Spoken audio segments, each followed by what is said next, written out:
Hello students, कैसे हो। आज हम लोग फिजिकल केमिस्ट्री का एक बहुत ही बेसिक्स पार्ट स्टार्ट करने जा रहे हैं जिसका नाम है मोल कॉन्सेप्ट। ठीक है ना। मोल कॉन्सेप्ट के बिना आप फिजिकल केमिस्ट्री को नहीं पढ़ सकते हो। अगर पढ़ते हो तो उसके अंदर काफी एरर आएगी। ठीक है। मोल कॉन्सेप्ट से हर साल जेई नीट्स में क्वेश्चन आते ही है, क्योंकि एक बहुत बड़ा बेसिक्स पोर्शन है जिसको कंप्लीट हमें चैप्टर से पहले करना पड़ेगा। ठीक है, तो आप लोग ध्यान से पढ़िएगा। और एक बात, मैं यहाँ पर 100% थ्योरी कराऊंगा प्लस न्यूमेरिकल्स होगा। ठीक है ना। और जो प्रीवियस ईयर के क्वेश्चंस होंगे वो हम लोग करेंगे। ठीक है, इसलिए आप लोग को बिल्कुल टेंशन लेने की जरूरत नहीं है। ठीक है, क्योंकि मैं देखा हूं कि यूट्यूब वगैरह पे क्या होता है, शॉर्टकट में खत्म कर देते हैं। ऐसा कुछ भी नहीं। जिस तरह से क्लासरूम में नोट्स प्रोवाइड करवाया जाता है बच्चों को, उस तरह से आपको यहाँ पर मिलेगा। ठीक है, तो अच्छे से नोट्स बनाना, जैसे मैं लिखूं वैसे आप लिखने मत लगना।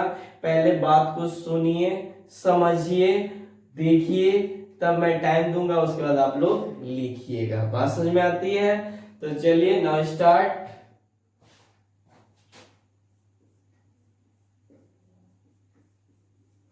Mole concept. ठीक है, देखिए मोल एक नंबर है। ठीक है ना। क्या है? मोल एक नंबर है जिसको हम इस तरह से लिख सकते हैं। ध्यान दीजिएगा,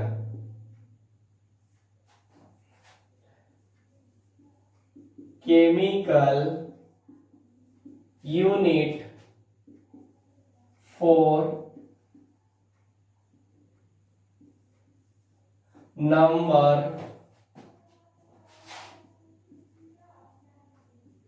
मास एंड वॉल्यूम। ठीक है, अब देखिए इसको हम लोग नंबर के टर्म में किस तरह से देखेंगे। मतलब मोल इन टर्म्स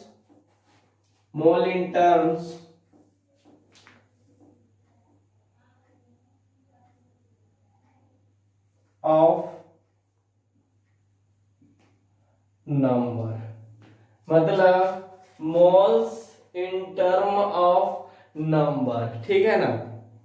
तो बस समझिएगा, मोल ए से मेन डिफाइंड हो जाता है कलेक्शन ऑफ 6.022 इंटू 10 का power 23 particles of any substance. कहने का मतलब कलेक्शन ऑफ 6.022 इंटू 10 का पावर 23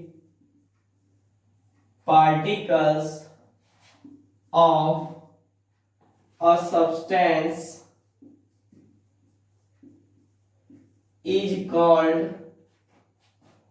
1 mole। समझ में आ रहा है ना? कलेक्शन ऑफ 6.022 इंटू 23, मतलब 10 का पावर कितना है? 23 पार्टिकल। ठीक है ना। या सिंपल सा एक लाइन में मैं बता दूं कि कभी भी आपसे कोई बोलता है मोल क्या होता है, तो सिंपल सा आपको बता देना है 6.022 इंटू 10 का पावर 23 पार्टिकल्स। ठीक है, मतलब ध्यान दीजिएगा क्या है, एक मोल को आप क्या लिख सकते हो? 6.022 इंटू 10 का पावर 23 पार्टिकल्स। ठीक है ना। देखिए यहां पर हम लोग बात करेंगे कि पार्टिकल्स क्या होता है। ठीक है, तो देख सकते हो जो पार्टिकल्स आप लोग ले रहे हो,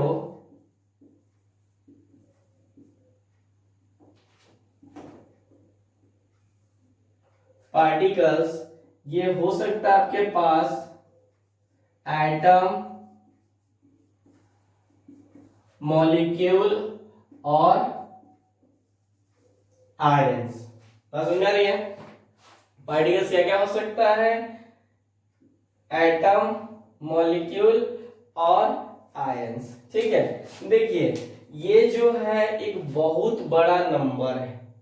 बात समझिएगा, कितना है, बहुत बड़ा नंबर है। अगर अर्थ के चारों ओर, बात समझिएगा, चारों ओर हम लोग ऑरेंज को 2 टाइम्स अरेंज कर लेते हैं, ठीक है ना, तो भी ये नंबर खत्म नहीं होगा। बात समझ में आती है ना, जब थर्ड टाइम कीजिएगा तब क्या हो जाएगा, वो खत्म हो सकता है। बात समझ में आ रही है।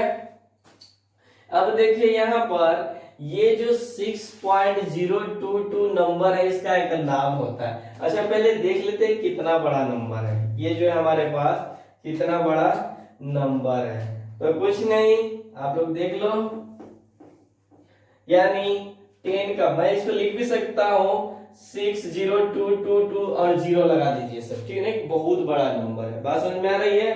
तो देखिए इसका एक नया नाम होता है, इसको बोलते हैं अपन एवोगैड्रोस नंबर्स, ठीक है ना। इसको हम लोग कैपिटल एन से डिनोट करते हैं, ध्यान दीजिएगा, क्या बोलते हैं ये, ठीक है। अगर आपसे पूछा जाता है कि मोल क्या हो, मतलब मोल तो हो गया क्या होता है, ठीक है ना, मोल किस तरह से निकालते हैं, बात समझिएगा। अगर आपसे पूछा जाता है कि मोल किस तरह से निकालते हैं, ठीक है, तो सिंपल सी बात है कि नंबर ऑफ मोल्स ऑफ, या नंबर ऑफ मोल्स लिख दीजिए डायरेक्ट, तो number of given particle upon Avogadro's number, ठीक है ना।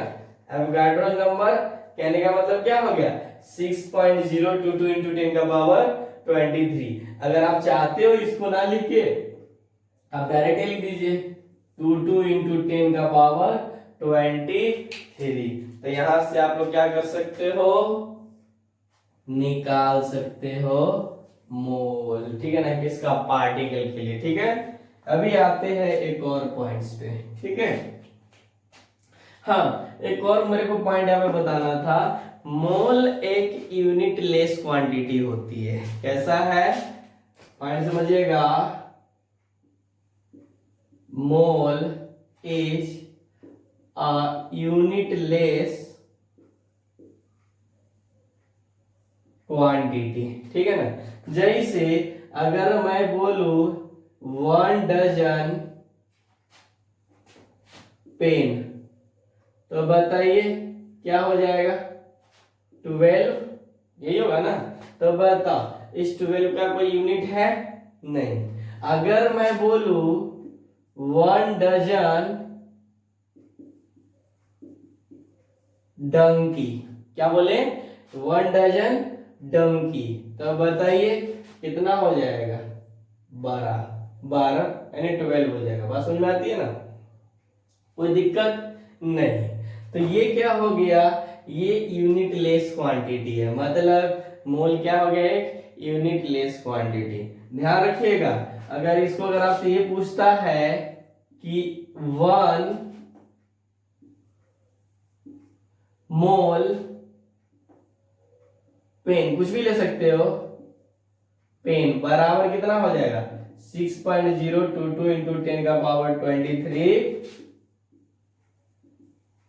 पार्टिकल्स, ठीक है ना। कुछ भी वन मोल ले लीजिए, 1 मोल, कुछ भी ले लीजिए, ये तो ले लिए, कुछ भी डंकी को ही ले लीजिए, 1 मोल बनाना ईटीसी, कुछ भी ले लीजिए, तो किसके बराबर हो जाएगा आपके पास, इतना नंबर के बराबर हो जाएगा। कलेक्शन ऑफ 6.022 into 10 का power 23 particles of a substance is called 1 मोल। कौन लिखेगा, 1 मोल।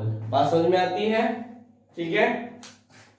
चलिए तो एक छोटा सा क्वेश्चन करते हैं हम लोग, ठीक है।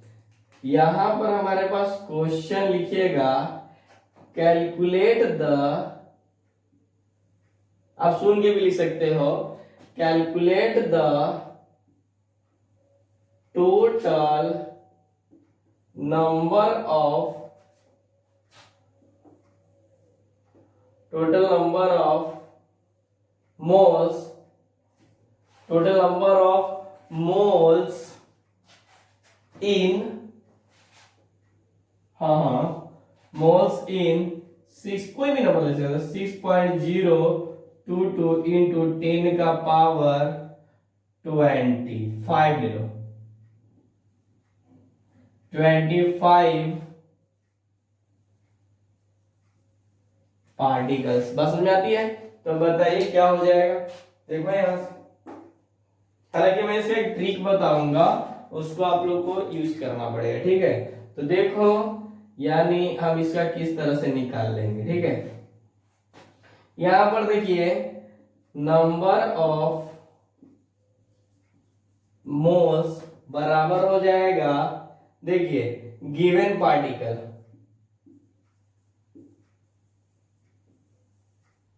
अपॉन 6.022 इंटू 10 का पावर 23 पार्टिकल्स, ठीक है। अब समझिए, यहां पर दिया हुआ है 6.022 इंटू 10 का पावर 25, ठीक है, अपॉन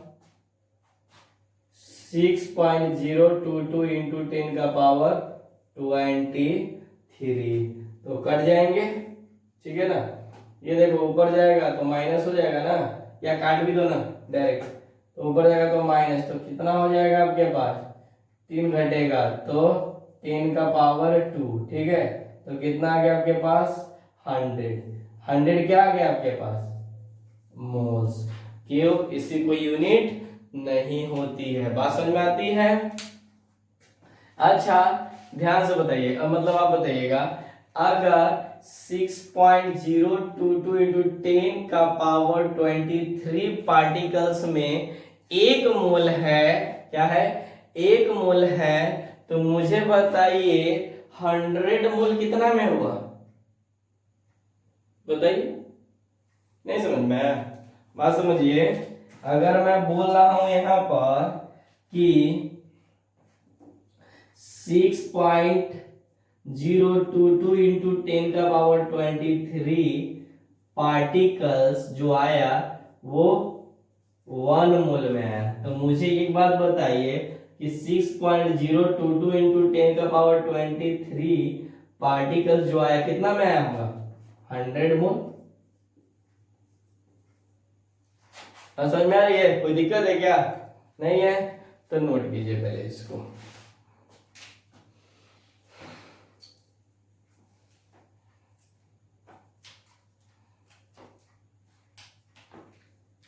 हो गया? चलिए, हालांकि आप लोग के पास टाइम रहता है लिखने के लिए, सफिशिएंट टाइम है, कोई दिक्कत नहीं है, आप लिख सकते हो। चलिए, मैं मिटा रहा हूं।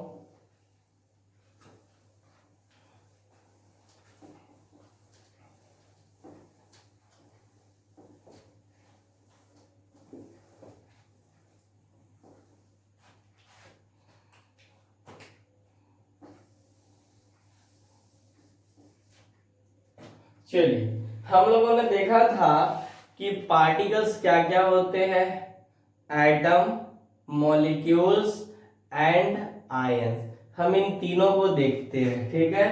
मतलब फिर से मैं यहां पर लिख देता हूं, जो हमारे पास पार्टिकल्स हैं वो क्या क्या है, एटम, मॉलिक्यूल और आयंस, ठीक है। तो हम इसमें पहला पॉइंट देखते हैं, ध्यान दीजिएगा, एटम्स। अभी एटॉमिक स्ट्रक्चर तो पढ़े नहीं हो, तो कैसे होगा, एटॉमिक स्ट्रक्चर बाद में पढ़ा जाएगा। दरअसल जब मैं पढ़ाता हूं तो एटॉमिक स्ट्रक्चर को इनऑर्गेनिक में इंक्लूड कर देता हूं, ध्यान दीजिएगा, सिलेबस बताया गया था। Atomic structure, chemical bonding, periodic table, इन सबको एक साथ इंक्लूड कर देते हैं। बात समझ में आती है ना, वहां पर पढ़ना। बस क्वांटम नंबर को हम लोग क्या करते हैं, पढ़ लेते हैं पीरियोडिक टेबल से पहले, ठीक है, वो बात की बात है। देखिए यहाँ पर एटम्स क्या होता है, the smallest part of an element which takes part in chemical reaction but does not exist in free state। बात समझ में आ रही है ना? फिर से सुनिए, atom is the smallest part of an element, किसी भी एलिमेंट का सबसे छोटा part which takes part in chemical reactions, मतलब जो केमिकल रिएक्शंस में पार्टिसिपेट तो करेंगे but does not exist in free state, यानी वो फ्री स्टेट में एग्जिस्ट नहीं करेंगे, इसी क्या बोलते हैं अपन, इज कॉल्ड एटम। ठीक है ना? अरे जैसे बात समझ लीजिए, अपन क्या करते हैं, चॉक्स वगैरह से लिखते हैं बोर्ड पे, ठीक है ना, तो देखते हो ना छोटे छोटे डस्ट पार्टिकल नीचे की तरफ गिरते हैं, ठीक है ना, तो वो क्या होता है कि उसमें से एक पार्टिकल को आप उठाइए, उसको 1000 पार्ट में डिवाइड कीजिए, फिर सबको हटाकर उसका एक पार्ट रखिए, उसको 100 पार्ट में डिवाइड कीजिए, फिर जो बचा आप उसको फेंक दीजिए कहीं पर साइड में, ठीक है ना, क्या वो आपको दिखाई देगा? तो क्या वो फ्री स्टेट में एग्जिस्ट कर रहा है? नहीं, उससे क्या बोलते हैं अपन, एटम। मैं लिखूंगा नहीं, अगर आपको लिखने का मन हो तो आप लिख लेना, ठीक है। चलिए यहां पर देखिए, या लिख दो, चलिए फिर लिख ही देता हूं, the smallest part of an element which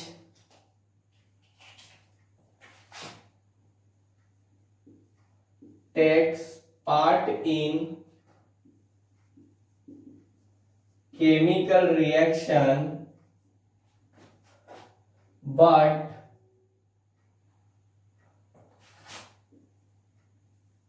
does not exist in free state is called atom। ठीक है, जैसे यहां पर ध्यान दीजिएगा, बात समझिएगा, जैसे एग्जांपल में ले लीजिए hydrogen, helium, sodium, magnesium, aluminium, etc, सबको थोड़ी ना लिखेंगे, ठीक है। एक बात और समझिएगा कि केमिकल रिएक्शन में कोई भी एटम अगर पार्टिसिपेट ले रहा है, हालांकि मॉलिक्यूल के रूप में आएगा, ठीक है, अगर पार्टिसिपेट कर रहा है तो वो अपनी आइडेंटिटी को कभी भी लूज नहीं करेगा। मतलब अगर मैं बोल रहा हूं यहाँ पर, पॉइंट समझिएगा, यहाँ पर H2 प्लस O2 आपस में मिलकर क्या बना दिया, H2O, तो क्या यहाँ पर जो हाइड्रोजन है यहाँ पर जाने के बाद नाइट्रोजन में चेंज हो गया है? नहीं ना, हाइड्रोजन ही है ना। तो ध्यान रखिएगा, जो रिएक्शन में एटम पार्टिसिपेट कर रहे हैं वो अपनी आइडेंटिटी को कभी भी लूज नहीं करेगा। बात समझ में आती है? कोई दिक्कत नहीं है। चलिए अब हम लोग आते हैं सेकंड पॉइंट पे।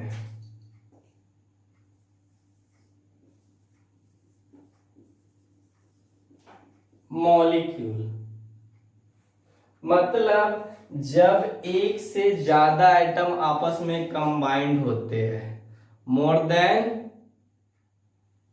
समझ में आती है ना, हाँ, तो उसे क्या बोलते हैं अपन, मॉलिक्यूल।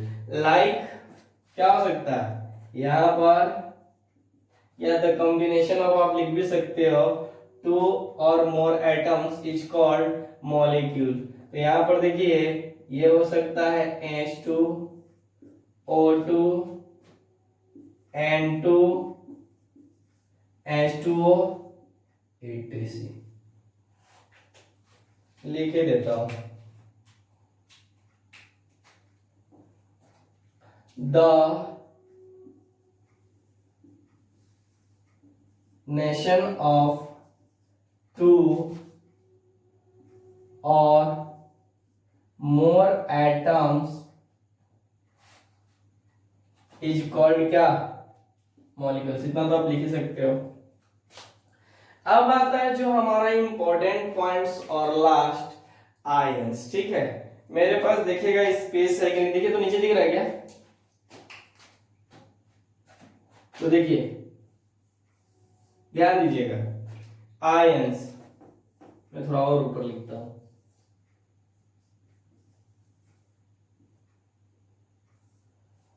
देखिए यहां पर मैं डायरेक्टली लिखना पसंद करूंगा कि जो आयंस है वो हमारे पास टू टाइप्स के होते हैं। एक होता है केटायन जिसको प्लस से दिखाते हैं, और एक होता है हमारे पास यानी जिसको हम लोग माइनस से दिखाते हैं। देखिए आयंस चार्ज है आपके पास, ठीक है ना। देखिए आयंस या तो केटायन हो या तो एनायन हो, या निगेटिव चार्ज हो या पॉजिटिव चार्ज हो, ठीक है। वो सिर्फ अगर किसी मॉलिक्यूल या एटम के ऊपर है तो सिर्फ और सिर्फ एक ही आदमी को अफेक्ट करेगा। बात समझिएगा, एक ही आदमी को अफेक्ट करेगा जिसका नाम है इलेक्ट्रॉन। बात समझ रहे हैं ना, क्या नाम है? इलेक्ट्रॉन, ठीक है ना। यानी अगर निगेटिव चार्ज है तो इलेक्ट्रॉन बढ़ जाएगा, अगर पॉजिटिव चार्ज है तो इलेक्ट्रॉन घट जाएगा। केमिस्ट्री में उल्टा होता है यहाँ पर कि निगेटिव होने के बाद बढ़ता है उसके पास जो भी इलेक्ट्रॉन है, और पॉजिटिव होने के बाद वो कम जाता है। अब बोलोगे ये कौन सी बात है, तो चलिए अपन एग्जांपल से क्लियर करते हैं। मान लीजिए आपके पास एक एग्जांपल दिया गया सोडियम, ठीक है, और यहां पर ले लिया गया अपन ने क्लोरीन, ठीक है। अब देखिए सोडियम के पास कितने एटम ये होता है, एटॉमिक नंबर यानी इलेक्ट्रॉन 11, और इसके पास 17। अब बताइए इसके इलेक्ट्रॉनिक कॉन्फ़िगरेशन 2 8 कितना हो जाएगा 1। अब देखिए इसका कितना हो जाएगा 2 8 7, ठीक है ना। Electrons are present in outermost orbit is called valence electron। मतलब जो इलेक्ट्रॉन्स आउटर ऑर्बिट के अंदर प्रेजेंट है, समझ में आ रही ना, उसको कौन सा इलेक्ट्रॉन बोलते हैं? वैलेंस इलेक्ट्रॉन, ठीक है ना। एक और होता है core electron, except valence electron EX, समझिएगा, except valence electron is called core electron. मतलब वैलेंस इलेक्ट्रॉन को छोड़कर बाकी जो बच गए उसको क्या बोलते हैं? Core electron. तो यहां पर आते हैं, देखिए अगर किसी भी एटम के आउटर मोस्ट में 4, यहां पर देखिए मैं लिखता हूं 4 से कम इलेक्ट्रॉन है, ठीक है, तो ये क्या करता है? इलेक्ट्रॉन डोनेट करेगा। क्या करेगा?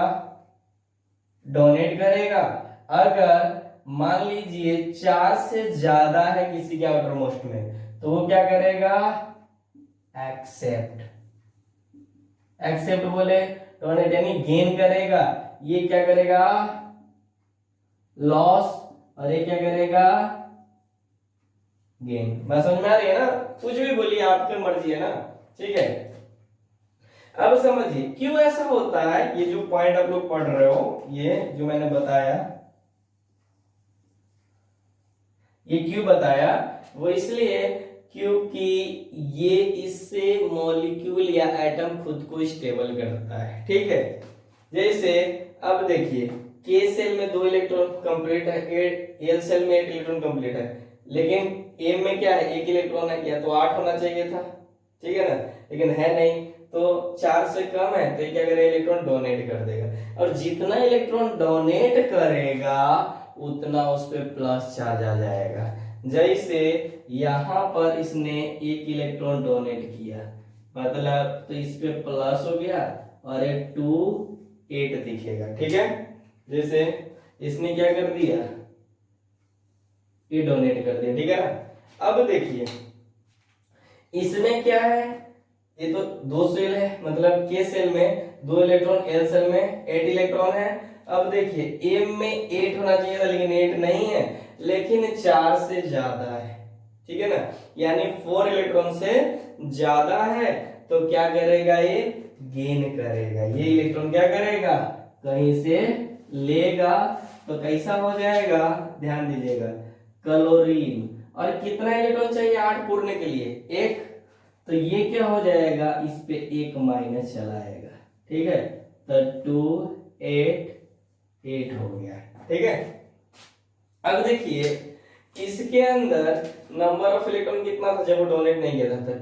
2 8 1 11 था। अब कितना हो गया? 10। मतलब चार्ज आने से इसके अंदर इलेक्ट्रॉन की कमी हो गई। अब इसके अंदर पहले कितना था? 17, अब 18 हो गया। बात समझ में आती है? इसी को अपन क्या बोलते हैं। एक क्वेश्चन में कैसे यूज करोगे, तो आपसे पूछ लेगा calculate the total number of electron present in XYZ molecule. समझ में आता है ना? अब वो पूछ लेगा और आपसे पूछा क्या? इलेक्ट्रॉन। और मान लीजिए एटम या मॉलिक्यूल के ऊपर पॉजिटिव या निगेटिव चार्ज दे दिया, ठीक है ना, तो इलेक्ट्रॉन बढ़ सकता है या घट सकता है, ठीक है ना। तो इन सब की स्टडी हम लोग इसी के बीच में करेंगे, ठीक है।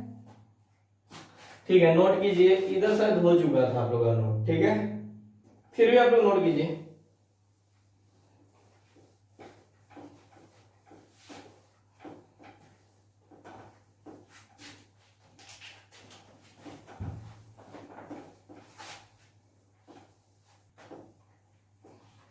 चलिए अब आते हैं हम लोग,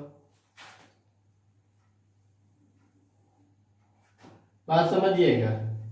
मैं यहाँ पर एक एक छोटे से छोटे पॉइंट को लिखते चलूंगा, ठीक है ना। यहाँ पर देखिएगा मोल इन टर्म ऑफ मास, किसके टर्म में लिखना है? हमें मास के टर्म में लिखना है, ठीक है ना। तो बात समझिएगा, ये क्या होता है?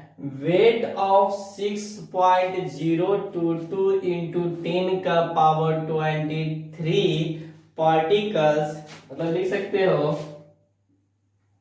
वेट ऑफ 6.022 इंटू 10 का power 23 particles of a substance of a substance का मतलब समझ रहे हो ना? पार्टिकल ऑफ सब्सटेंस इन ग्राम, किसमें? ग्राम इज कॉल्ड 1 मोल। 1 आप लोग समझ जाएगा ना, लिख देता हूं 1 मोल। मतलब किसी, मतलब बात समझिए, वेट ऑफ 6.022 इंटू 10 का पावर 23 पार्टिकल्स ऑफ एनी, मतलब किसी भी सब्सटेंस के लिए। तो यहां लगा सकते हो एनी, जरूरी नहीं है एक के लिए, किसी के लिए भी सब्सटेंस इन ग्राम, ठीक है ना। इसी को क्या बोलेंगे अपन? 1 मोल। बात समझ में आती है? जैसे अपन को यहाँ पर वेट करना है, ठीक है ना, तो मैं सिंपल सा डायरेक्ट लेता हूं, लिखा 1 मोल ऑफ CaCO3 बराबर कितना हो जाएगा? बात समझिएगा, ग्राम में लिखना है इसको। 1 मोल को किस में लिखना है? ग्राम में, मास के टर्म में लेके जा रहे थे, ठीक है ना। अब देखिए तो इसका कितना हो जाएगा? 100 ग्राम हो जाएगा। कोई दिक्कत?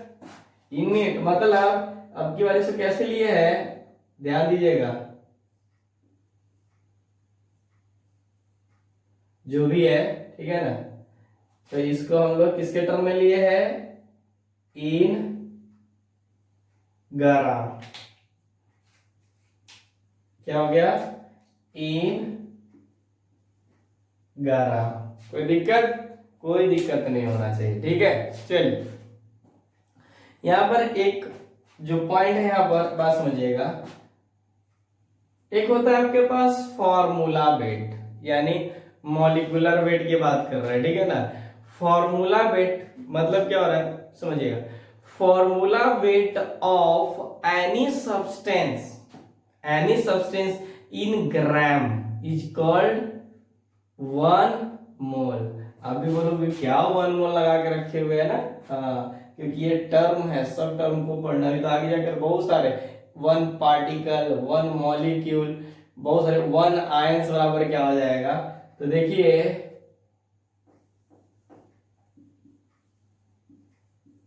Formula weight of any, confusion मत होइएगा कभी भी, ठीक है ना, सब्सटेंस के लिए, any substance in gram is called क्या चीज, फिर से 1 मोल। ठीक है, हमें यहां से पता करना है फॉर्मूला वेट, यानी 1 मोल ऑफ सोडियम हाइड्रोक्साइड क्या होता है, इन सब के बारे में, ठीक है ना। तो हम यहां पर लिख सकते हैं एक और बात, 1 मोल, 1 मोल बराबर formula wait, formula wait, but किसके अंदर रहना चाहिए, इन ग्राम के अंदर। ये बहुत इंपॉर्टेंट पॉइंट है, ठीक है ना, ध्यान रखिएगा।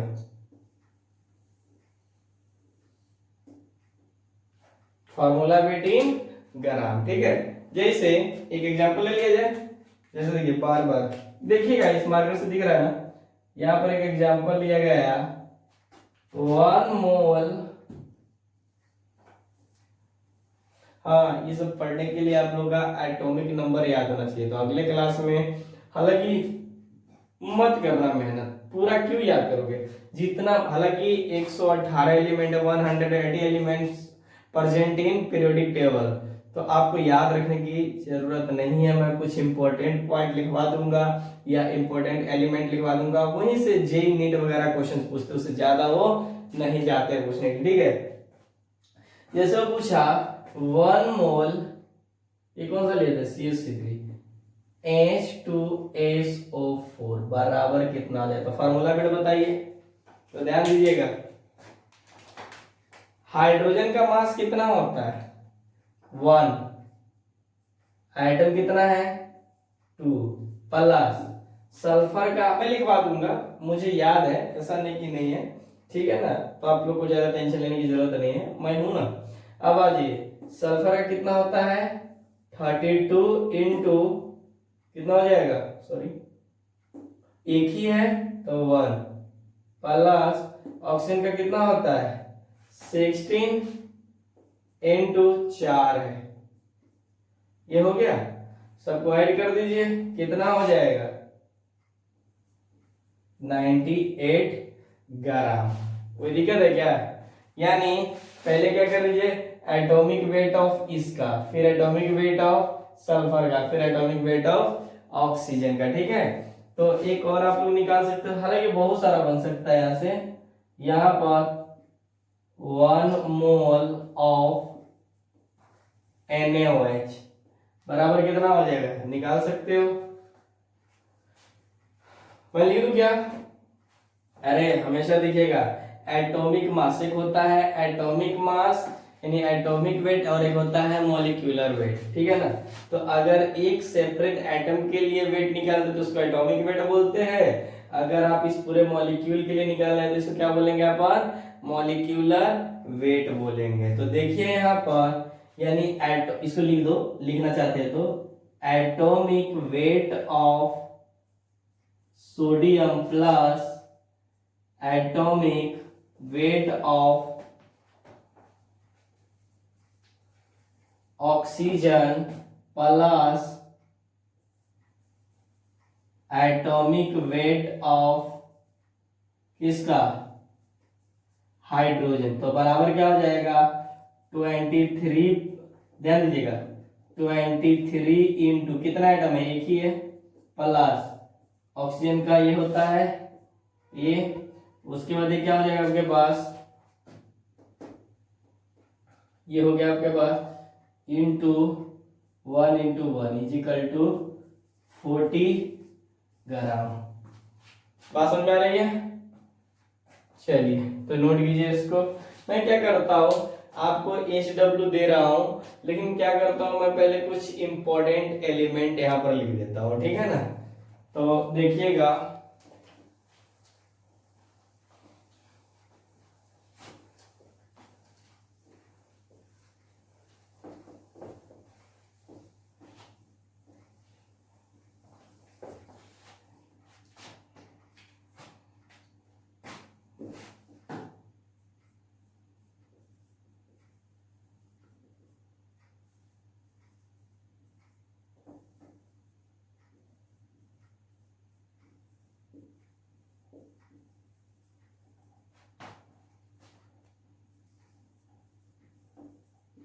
लेकिन इसको आप लोग अगले क्लास में याद करके जाना, ठीक है ना। थोड़ा इसमें टाइम लगेगा लिखने में। हाइड्रोजन का 1, सोडियम का 23, मैग्नीशियम का 24, ऑक्सीजन का 16, नाइट्रोजन का 14, पीबी 208। बस आप लोगों को क्या करना, इससे ज्यादा याद करने की जरूरत नहीं है। यही वही इंपॉर्टेंट पॉइंट्स है, मतलब एलिमेंट्स है जिसको हर साल क्वेश्चन वगैरह आते रहते हैं, ठीक है। अब क्या करता हूँ, मैं कुछ क्वेश्चन देता हूँ जो कि आप लोग अगले क्लास में बना के लाइएगा, ठीक है। तो चलिए, एच डब्ल्यू का मतलब क्या होता है, होमवर्क नहीं, हार्ड वर्क, ठीक है। चलिए, यहाँ पर आपको इसका मॉलिक्यूलर मास निकाल के लाना है। 1 मोल ऑफ MnO2, ठीक है ना। जिस तरह से निकाला गया है उसी तरह से निकाल के लाना है, ठीक है। उसके बाद 1 मोल ऑफ यूरिया, इसका फार्मूला NH2 CO NH2, ठीक है। उसके बाद 1 मोल ऑफ ग्लूकोज C6H12O6, ठीक है। फिर 1 mole of HCl, 1 mole of, आप लोग लिख सकते हो, H2SO4 कर लिए थे ना, हाँ, तो एक ले लीजिए KCl। फिर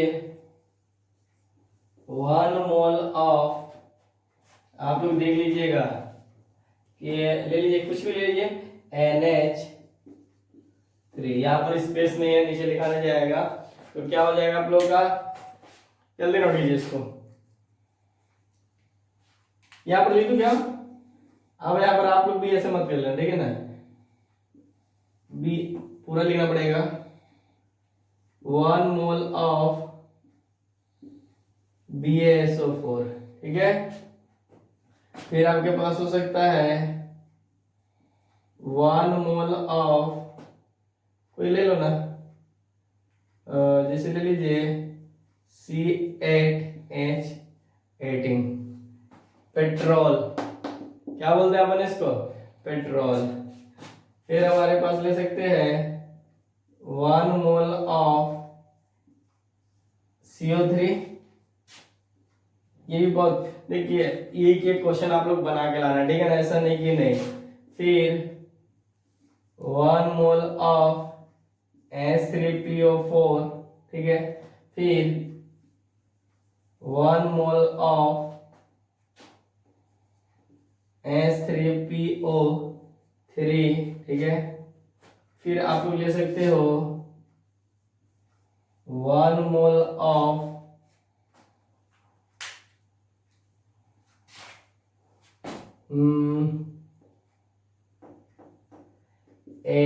NaCl, ठीक है। अभी और भी बहुत सारे हैं, बट आप लोग इतना ही बना के लाइए, इतना ही सफिशिएंट है, ठीक है। अब हम लोग क्या करते हैं, इससे आगे मेन पॉइंट, ये बहुत मतलब शॉर्टकट में ही था, ठीक है। ऐसे करते हैं, अभी खत्म नहीं करते हैं, हम लोग एक छोटा सा पॉइंट और पढ़ लेते हैं ट्रिक के बेसिस पे, ठीक है। हालांकि अगर वो पढ़िएगा तो टाइम थोड़ा ज्यादा हो जाएगा, ठीक है ना। तो हम लोग क्या करते हैं, नेक्स्ट क्लास में मिलते हैं, ठीक है। Okay, thank you.